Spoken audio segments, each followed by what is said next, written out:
Seedling ట్రేస్లో 3 రకాల విత్తనాలతో వంగనారు పోసాను. ఇవి లాస్ట్ సీజన్లో మన గార్డెన్లో గ్రో చేసుకున్న పొడుగు గ్రీన్ కలర్ వంకాయ విత్తనాలతో పోసిన నారు అనమాట. వేసిన ప్రతి గింజ చక్కగా మొలకెత్తింది. నెక్స్ట్ ఈ 2 లైన్లు వచ్చేసి ముచ్చుక వంకాయలు అంటారండి. ఇవి తెలిసిన వాళ్ళు ఇచ్చారనమాట విత్తనాలు. ఇవి కూడా బాగానే జర్మినేట్ అయ్యాయి. అయితే గ్రీన్ కలర్ వంగనారుతో పోలిస్తే ఈ ముచ్చుక వంకాయలతో పోసిన వంగనారు ఆ కాడ చూసారా బ్రౌన్ కలర్లో ఉంది.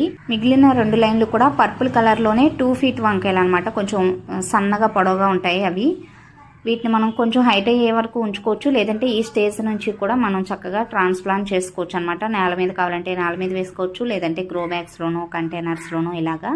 నారు పోసిన తర్వాత ఈ స్టేజ్ వరకు రావడానికి నెల రోజులు పట్టిందండి. కొబ్బరి పొట్టు అవైలబుల్గా లేక మట్టి ఎరువు వేసి కలిపి నారు పోసేస్తాను అనమాట. అదే ఓన్లీ కొబ్బరి పొట్లు అయితే ఇంకా హైట్గా స్పీడ్గా పెరిగేది నారు.